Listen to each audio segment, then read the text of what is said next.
бир аймактан мисалы үчүн эртең менен Бишкектен оозду бекитип барып Оштон ачса, ошо Оштун убактысы боюнча канча болсо, ошо боюнча ачат.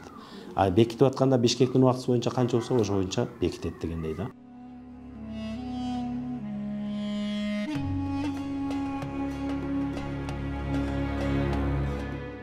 Жок, мисалы үчүн сүйүп карап коюу, мындайлардан деле алыс болгон жакшы. Бирок бул оозду ачып коюу дегенди билдирбейт. Бул деген кадимкидей эркек аялдын ортосундагы мамиле болгондо гана ооз ачылат. Бирок ошол нерселерден дагы кучактап коюу, же сүйүп карап коюу, же өөп коюу, же мындай бир шахват менен дейбиз, мындай сезим менен бир мамиле жасоо булардан тыйылыш керек. Бул нерселер эгер сезим менен бир кучактап ушундай кылса, оозун ачылып калыш коркунучу болот. Ошондуктан мындай нерселерден дагы мүмкүн болушунча алыс болуш керек. Бирок ооз ачкандан кийин Аллах Таала бизге түндү ушундай бир касиеттүү кылып берген. Эртең менен сухурга чейин бул нерселер эч кандай зыяны жок.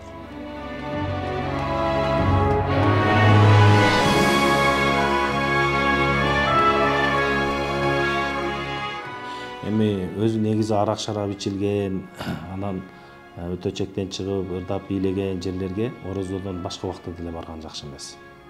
Арак шарап ичилген жерге бир эле Рамазан айында эмес, ар дайым барбаш керек. Арак шарап ичилген дасторкондон даам татпаган жакшы. Ошолор менен чогуу отурбаган жакшы. Рамазанда тем более.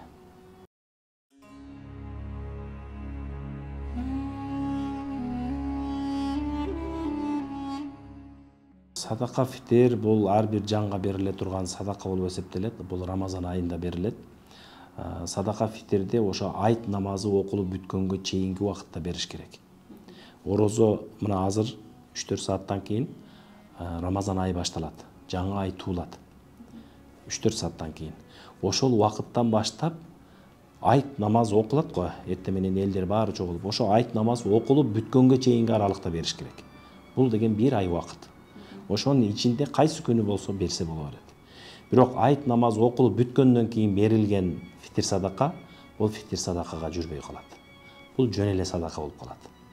Фитир садаканын өкүмү айт намаз окулуш менен бүтүп калат. Эң акыркы убакыт ошол. Андан кийин фитир садака деп берсеңиз, ал фитир садака болуп эсептелбей калат. Жөнөкөй эле садака болуп эсептелип калат. Соогу дагы жөнөкөй. Соогу дагы жөнөкөй болуп калат.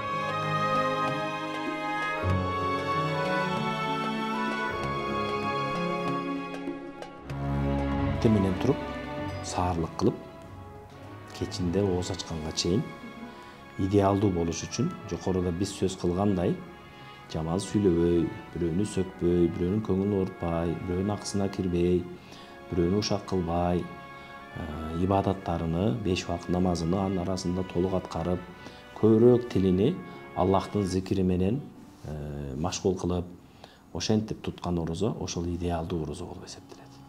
Анан орозо кармадым деп эле анан кеч ифтар болгондо деле толтура жеп алып жатып ала бербеш керек.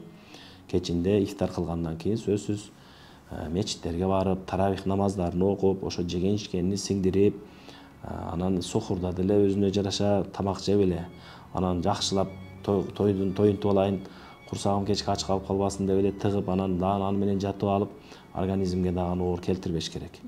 Аллах Таала бул Рамазан айында ушундай бир берекелүү касиеттүү ай, Кудай Таалам ар бир инсандын көңүлүнө ушундай бир канаат салат.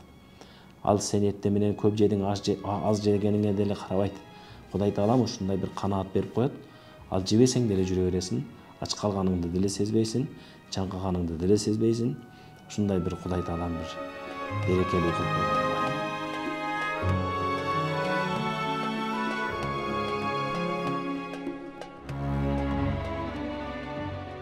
Орозо кармаганда жакшы болуп, кийин анан бир жумадан кийин ооруп калды же бир кандайдыр орозо кармай албай турган деңгээлдеги бир оору менен ооруса, алар орозо кармабай тура берет.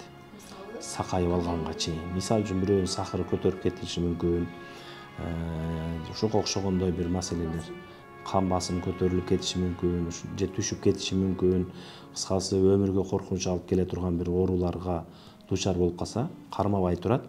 Жакшы болуп кеткенден кийин Рамазан айында жакшы болсо, калганы улантып кете берет. Айт намаздан кийин казасын кармап берет. эгер жакшы сакайбай калып о 2-3 айдан кийин жакшы болуп кетсе, ошондо деле калып кеткен казасын кийин толгозуп берет.